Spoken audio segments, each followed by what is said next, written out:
burya ngo riba ruwariraye kandi agahinda k'inkoko kamenywa n'inkike yatoreyemo. Uyu musirikare wari mu bakomeye muri Afurika y'Epfo yoherejwe muri Kongo mu bice bya Sake na za Goma. Akaga yahuriyeyo nako ntikavugwa. Ese koko byari ubutumwa bw'amahoro cyangwa byarukoherezwa mu rupfu? Nyuma yo gutavuye mu ntambara yo muri Kongo, umusirikare wa Afurika y'Epfo yaravuga amahano yabonye Sake n'Igoma: kubura ibikoresho, gupfusha bagenzi be, inzara, ubugambanyi n'ihungabana ryo mu mutwe rikomeje kumukurikirana. Iyi ni inkuru itavugwa kenshi ku butumwa bwa Samidi Yarasi. Uko M23 yateye igafata Goma, uko FARDC yatereranye abasirikare, n'impamvu bamwe mu bagarutse bavuga ko batohererejwe kurinda amahoro ahubwo bari boherejwe mu rupfu. Reba iyi nkuru kugeza mu mpera wumva kuri kwishe nyuma y'intambara itari yoroshye. Akaga abasirikare ba Afurika y'Epfo bahuye nako ni nakaga Samidi Yarasi yose yahuye nako, byaje gutuma hafatwa umwanzuro w'uko bamanika amaboko, hanyuma bose banyuzwe i Kigali basubira mu bihugu byabo n'ibikoresho byabo. Ese byagenze bite? Icyishe nyuma yo gutsindwa kwa Samidi Yarasi ndetse n'amakuru utamenye yose urayasanga hano. Uyu musirikare ati: ibishashi bye byabereye Isake biracyahungabanya umutwe wanjye, n'ubu hashize amezi arenga 6 ntashye mvuye mu gace k'intambara, ariko ntabwo ndibagirwa akaga nahuriye nako muri Kongo. Mfite impungenge ko ihungabana ryo mu mutwe riterwa n'ibikomere by'intambara rishobora kuba ryabirihoraho, cyangwa rigakomeza rikaba ryamara imyaka myinshi cyangwa ubuzima bwose igihe ritavurwa hakiri kare. N'amagambo uyu musirikare avuga atangira ubuhamya bwe. Ahera ku mahugurwa ngo bahawe mbere y'uko bajya ku rugamba hariya muri Kongo. Bari bijejwe byinshi. Mu mpera za 2023 bari mu myitozo ngarukamwaka ya Vukulome, n'imyitozo yabereye mu kigo cy'imyitozo ya gisirikare cya Afurika y'Epfo Combat Training Center muri Northern Cape.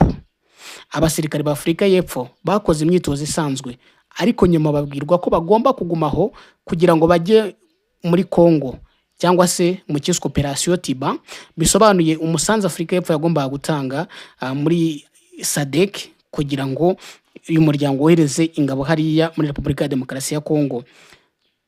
No kuvuga ngo aba basirikare bagombaga kuba muri bataye ebyiri zigiye kurwanira ku butaka hariya muri Kongo. Umuyobozi w'iryo tsinda ngo yabasobanuriye ko ngibyo bagiye matari ukubungabunga amahoro gusa, ahubwo ari ukurwanira amahoro ku ngufu. Mu by'ukuri ngo yarabateguje intambara nyirizina. Itsinda ry'abayobozi ngo ryabanje kujya gukora isuzuma muri Kongo, rigenda mu kwezi kwa 12 2024, rigaruka ngo rizanye amakuru y'ubutumwa. Abasirikare bakibyumva ngo icyizere cyari hejuru, bizeraga ubushake n'ubushobozi bwa Afurika y'Epfo mu kubafasha kugera ku ntego yabo. Amahugurwa ngo yibandaga ku bitero, gusubiza ibitero, gutega igico no gukora amarondo, nubwo ngo bari bafite ibikoresho bike cyane. Bari barahawe imyitozo. Itsinda ngo ry'uyu musirikare ngo ryari gifite ikibazo gikomeye. Nta mpuzankano bari bafite, nta nkweto, nta ntwaro za sniper, mortier za mm60, passport, amahema n'ibikoresho byihariye. Ibi byose ngo byagombaga gutangwa n'igisirikare cya Afurika y'Epfo ku mitwe yihariye. Abayoboye abandi batanze raporo ku cyicaro gikuru, maze ibikoresho bimwe byoherezwa i Pington bigomba gutwarwa n'indege. Abo basirikare baje kugira muri RDC, ariko bagiraho mu gahinda kenshi, bagiraho muri condition mbi. Itsinda rya mbere ngo ry'Abanyafurika y'Epfo ryageze muri RDC ku itariki ya 2 z'ukwezi kwa 2 2024, ridafite ibikoresho by'ingenzi nk'amakota arinda amasasu, ingofero z'icyuma n'intwaro. Ibi bibazo byakomeje no ku matsinda ya 2 ndetse n'amatsinda ya 3, bose baje nta kintu bafite. Ku itariki ya 14 Gashyantare ngo hari misile yarashwe igwa ku kigo cya Sake nyuma ya saa 6. Iyi misile yahitanye umuyobozi wari ushinzwe gushaka amakuru n'umushoferi we, bari Abanyafurika y'Epfo. Ati rero nkatwe abasirikare twararakaye kandi twifuza kwihorera, twatekerezaga ko intambara izaba yoroshye. Bagiye muri Kongo bazi ko intambara ari isanzwe, bagiye kurwana bagatsinda bagahita basubirayo. Gusa si byo babonye, kuko ku itariki 22 z'ukwezi kwa 3 2024 ngo bamaze kugira i Goma, itsinda ngo ryagiye kubashakira aho bacumbika cyangwa aho baba, ngo barayobowe bajyanwa Isake. Ati rero twegereye inkambi y'impunzi ya Mugunga hanze ya Goma, mortier zaturikiye imbere yacu. Abasirikare bari batuyoboye baraseka bati murakaza neza muri Ukraine. Igisasu cyaje kidutunguye gituma abasirikare bitsuka mu modoka ya gisirikare ya Mamba, cyagoye hafi yacu kigamije abacancuro ba Agemira bakekwagaho gufasha FARDC, nibo bashakishwaga. Urugendo rwarangiye aba basirikare bageze mu kigo cya Sake. Ikigo cyari kirimo akajagari kenshi, abantu biruka bashaka aho bihisha. Ikigo cyarimo akajagari, nta gahunda igaragara, nubwo hari abari baragiye gukora advance party cyangwa bari baragiye guteguriza aba basirikare.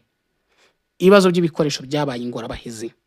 Mu myiteguro yo koherezwa mu butumwa bwa SAMIDRC guhera mu mpera za 2023, abasirikare bahatiwe kwigurira inkweto zabo. Uyu nguyu yavuga ko inkweto baguze imwe niburi ihagaze amarandi 800, hagati ya 800 n'igihumbi 900. Umusirikare akigurira amahema rihagaze 2500 n'ibihumbi 600 by'amarandi. Hari ugusubirishamo impuzankano zitabakwiriye, amarandi hagati ya 50 n'amarandi 75, ndetse no gushaka pasiporo bihagaze amarandi 600. Nta ngingo nimwe yigeze ishyirwamo yo gusubiza aba basirikare ayo mafaranga, ndetse ngo nta muntu n'umwe wari ubyitayeho. Wumve akavuyo n'akajagari abo basirikare ba SAMIDRC bari barimo. Ububiko ngo bw'igisirikare cya Afurika y'Epfo ngo bwari bwarabuze ibikoresho by'ibanze nk'inkweto ndetse n'inifomo cyangwa se impuzankano za gisirikare. Ngo abatariguriye ibyo bikoresho bari bagiye guhura n'akaga ko kuranda hanze iminsi myinshi muri Kongo. Niba nta hemu ufite ugomba kurara hanze. Imodoka z'intambara ngo zari nkeya kandi nyinshi zidakoreshwa neza, ngo gereranyije n'imodoka zari zifitwe n'igisirikare cya Tanzania n'icya Malawi. Cya Afurika y'Epfo ngo nta kintu bari bafite. Intwaro z'igisirikare cya Afurika y'Epfo nazo ngo ntizari zifite ikoranabuhanga rigezweho ryo kureba nijoro. Byari bigoye kuko ni warwana ku manywa gusa. Ikindi gikomeye ngo system yo kwirinda ibitero byo mu kirere ya Sky Shield ngo niyoherejwe mu ntangiriro, ahubwo ngo yaje nyuma igera i Goma. Ngo yoherejwe Isake ngo ntabwo yari itunganye neza, ngo ibice by'ingenzi byayo byari byamaze gusigara i Goma. Ngo iyo systeme yo kwirinda ibitero byo mu kirere iza koherezwa neza ngo yari kurokora ubuzima bw'abasirikare benshi batikiriye hariya. Radio za Kenwood nazo ngo zafatwaga mu ntambara. Mama 23 ngo yarazicakiraga bigatuma itumanaho ridakora neza, ngo nkaho habaye igico cyo ku itariki 30 Gicurasi ikimoka, ngo ntabwo izo radio zakoraga neza. Amatsinda ngo yashakaga cyangwa se amatsinda yarafite ubushake akomeye ndetse ashaka no kumenya amakuru, ndetse ngo no mu kuyashaka azwiyeho ubwo buhanga, ntabwo yigeze yoroherwa no kutagira ibikoresho. Nta mbundano ngo bari bafite pistoli, nta snipers cyangwa bamudahushwa, kandi ngo ibikorwa byabo byari bigabanyije, ntago bashaka gukora uko babyifuza. Iterambere rya 23 cyakwa avance kwa 23 ku itariki 23 Mutarama 2025, ubwo bafataga Goma ngo byari bumenyekane kare iyo amakuru akoreshwa neza kandi abo muri iryo tsinda bagahabwa ibikoresho bihagije. Ikibazo ngo gikomeye kurushaho ngo nuko nta bufasha bwo mu kirere bwari bwateganyijwe mu bihe byihutirwa nko gutwara inkomere zikomeye kwa muganga. Ibyago bahuriye nabyo Isake. Ngo guhitamo nabi aho ikigo cya Sake cyubakwa byatumye kigwa mu kaga gakomeye, kiba ikibuga cy'umwanzi n'akaga tutazibagirwa na rimwe. Ngo abandi nabo binjiraga mu gace banyuze mu nzu z'abasivili, bafashijwe n'abaturage bo mu masoko cyangwa bakoraga imbere mu bigo byacu, no kuvuga haduyi zinjijwe n'abasivili cyangwa n'abaturage. Ngo abari bashinzwe gutegura ikigo baratsinzwe bikomeye. Ngo ahantu cyari kiri rwose ntago byari bikwiye yuko kiba ari ikigo cy'abasirikare, kuko ngo cyavugirwaga n'abasivili cyane. Ikindi ngo ubwiherero bwari bucyugereranyije n'umubare w'abasirikare bari bahari. Ngo amahema yari yegeranye cyane n'urukuta rw'ikigo ku buryo ngo byari mu ntera ya grenade, umuntu uri hanze yashoboraga gutera grenade akayitera mu basirikare. Amahema ari hafi y'urukuta. Ngo icyumba cy'imirimo cyari hafi cyane y'irembo rikuru. Amahema yinjiragamo amazi, aho kurira byari bibi, kandi ububiko bw'amasasu n'ivuriro byari byashyizwe habi. Ubutumwa bwose bwari bwarananiranye kuva mu ntangiriro kugera ku musozo. Igihe kirageze ngo abayobozi bategure neza, bakurikirana amahame ya gisirikare, politike igume mu banyapolitike, kuko ngo igisirikare cya SAMIDRC cyaragiye gisanga byateguye mu buryo bwa politike, nyamara mu buryo bwa gisirikare nta kintu cyateguwe. Amafaranga n'ibiribwa byabaye ikibazo. Ngo amafaranga y'inyongera yatangwaga muri Kongo ntiyaragezweho, yari nkayo mu myaka 25 ishize. Misiyo yatangwaga nyine ari nk'iyo mu myaka 25 ishize, kandi ngo ayo mafaranga mu myaka 25 ishize yari amafaranga yo kubungabunga amahoro, nyamara SAMIDRC yari ifite inshingano zo kurwana. abasirikare ngo bahabwaga amafaranga make cyane. Hari amafaranga ngo yitwaye igihombo amarandi 761, amafaranga y'akaga amarandi 19, n'ay'akaga kihariye amarandi 29 ku munsi. Ngo nawe watekereza guha abasirikare ayo mafaranga make maze ngo yitege ko bazishima, cyane cyane ko ngigiye badafite ibikoresho bikwiye byagorana yuko bakishima batanahawe n'amafaranga menshi. Ikibazo cy'agahimbaza musyi nacyo cyabaye ingorabahizi mu byatumye SAMIDRC inanirwa ubutumwa bwayo hariya muri Kongo. Nyuma y'imirwano ngo y'iminsi 4 yatangiye ku itariki 23 Mutarama ikica abasirikare 14 ba Afurika y'Epfo, ngo ibintu byarushijeho kuba bibi. Ngo twahise tuba nk'abafunzwe na 23, turya rimwe ku munsi. Nubwo amafaranga y'ibiribwa ya SADC yageze mu gisirikare cya Afurika y'Epfo, nta biribwa na bike byigeze bigera ku basirikare, kandi ngo habaye n'akavuyo gakomeye cyane mu gufata Sake na Goma. Abasirikare ngo bari bashonje, bari bameze nabi. Ingabo za Afurika y'Epfo ngo zananiwe gusubiza abasirikare amafaranga bakoresheje bagura ibiribwa mu mezi 3 yose. Abasirikare bagezeho bigurira ibiribwa, ndetse ngo igisirikare cya Afurika y'Epfo ntikirabasubiza amafaranga. Amafaranga make twahabwaga yajyaga mu biribwa no kubaho gusa. Uko igisirikare cya Kongo cyagambaniye SAMIDRC. Uyu musirikare avuga ko ingabo za FARDC zari zitezweho gufasha SAMIDRC, ariko ngo FARDC yatereranye abo basirikare. Ngo abasirikare bamwe ba Kongo bafatanyije na 23 bagambanira SADC. Ati twabonye FARDC itishimye kuba yambaye umwenda w'igihugu cyabo, abandi bagurishaga ibikoresho byabo ngo babone imibereho. Ati twabonye bamwe bicana kubera uniform. Akenshi FARDC bahungaga ibirindiro byabo ubwo babaga bacanyweho umuriro, rwose bakitwara nk'abadakunda igihugu cyabo. Leta ya Kongo ikeneye gushaka abasirikare beza badaturugamba cyangwa badafite imico mibi. Leta ya Kongo igomba kubazwa uruhare rwayo mu kutita ku basirikare bayo no gusesagura amafaranga ku bacancuro. Iki kintu cyagarutsweho cyane, cya umucancuro yahembwaga $500 by'amadolari mu gihe umusirikare wa Kongo yahembwaga n'amadolari atageze ku 100. Ibyo rero byatumaga 23 hari abo yakoresha ikabaha udufaranga kugira ngo bamene amabanga, kugira ngo bagurishe ibikoresho, kugira ngo urugamba barutsindwe. Imirwano rero muri Mutarama 2025 yabaye gaheza. Ku itariki 23 na 27 Mutarama 2025, 23 yamanutse mu misozi igana mu Bambiro igamije kugota no kwambura intwaro ingabo za SADC. FARDC yahise ihunga isiga intwaro, ihisiga n'imyambaro n'amasasu nk'uko uyu musirikare abivuga. Igisirikare cya Afurika y'Epfo ngo cyabasubijeyo ngo nubwo cyaraswaga cyane. Ku gitondo cyo ku itariki 27 Mutarama 23 yohereje umugore wambaye umwenda w'umweru azanye ibaruwa yanditse mu Gifaransa, ayo ayishyira abari ku birindiro by'ingabo za Afurika y'Epfo Isake. Ngo 23 isaba gahenge ivuga ko nta ntambara bafitanye na Afurika y'Epfo. Uyu musirikare ati twazamuye ibendera ry'umweru twubahiriza gahenge bari badusabye, ariko Igoma 23 yinjiye mu birindiro nyuma yo gutakaza cyane ikwirakwiza ikinyoma ko ingabo za Afurika y'Epfo zamanitse amaboko. Uyu musirikare ababazwa nuko ngo mu butumwa bwabo muri Kongo babonye amahano menshi.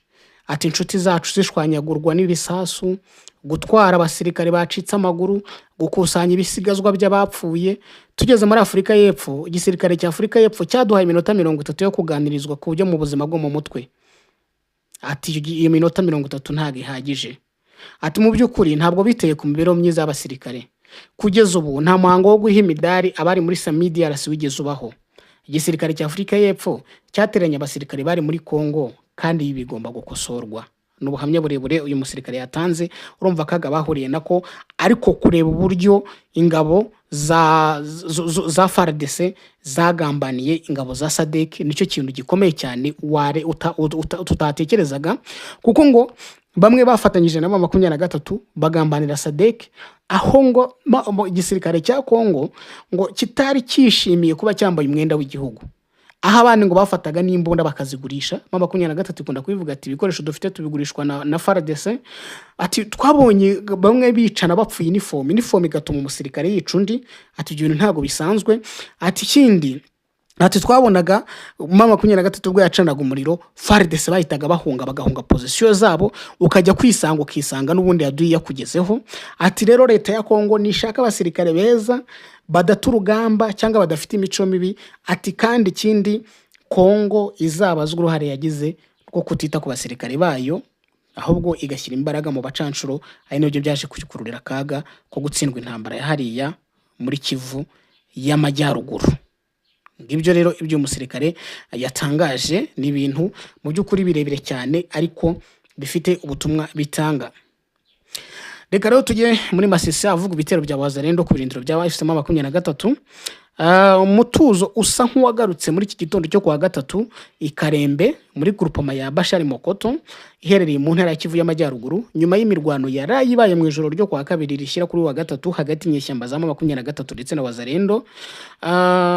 Inyeshyamba za Wazalendo zikorana bya hafi n'ingabo za leta zagabye ibitero icyarimwe ku birindiro bitandukanye by'inyeshyamba za M23 ahagana mu masambiri z'ijoro ku isaha ya hariya Bashari Mokoto, zigamije kubirukana muri uyu mujyi bamaze umwaka bagenzura. Iyo Bashari Mokoto igenzurwa na M23. Aya makuru avuga ko urusaku rw'intwaro ziremereye nizoroheje zumvikanaga mu mujyi, abaturage ngo kubera ubwoba bagumye mu nzu. Mabara abantu baguye muri iyi mirwano ntabwo uramenyekana, ariko ngo urahari. Mu gitondo cyo kuri wa gatatu ibintu ntabwo birasubira mu buryo neza muri uyu mujyi.